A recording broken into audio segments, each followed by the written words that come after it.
จะเอาหูข่อยลงไปเด็กข่อยเฝ้าก่อนลงเก็บแล้วก็ลงหาไว้ซื้อบ่เราโวยไปเราโวยไปเขาคิดกันอยู่ทางเข้าบ้านน้ำมนต์อะไร ไปแต่ว่าเจ้าโวยไปจะเบิ่งนำกัน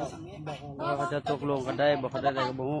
บอลได้ใจจะไปส่งบ่ค่อยไปแต่ค่อยมาดีๆแล้วเจ้ามาโวยวายอยู่นี่ใจจะไปส่งเจ้าโวยวายค่อยออกตกลงมาส่งงานอยู่ไหน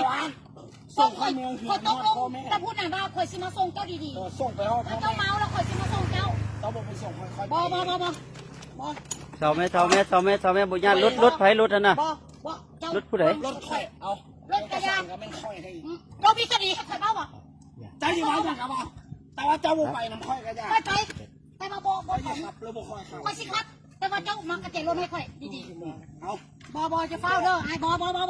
ใครบ่ไปส่งค่อยเนาะสักค่อยเมาเรามีคดีให้ค่อยเมาอ่ะมีคดีนะค่อยปกปิดมาตลอดคดีเหรอมันมีคดีมันข่มขืนลูกค่อยกูนี่เหมือนเดี๋ยวนี้มันข่มขืนลูกค่อยแล้วมันมีคดีแล้วเนี่ยเจ้าจับพี่ก่อนบ่ได้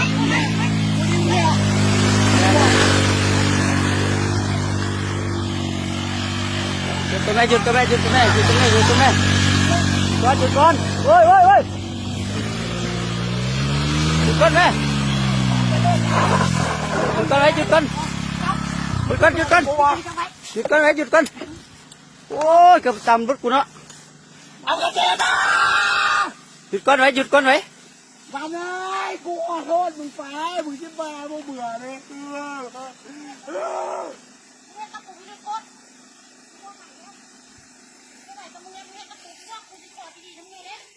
ขอดีไปส่งคอยครับพ่อแม่คอยไปพากันเว้ากันดีๆไว้เว้ากันดีๆเพราะมันยากไว้มาเลยมัน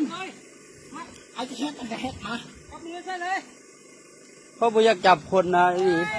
แต่ว่าสิเจ้าเฮ็ดกันอันนี้เจ้าครับกันยังว่าน่ะ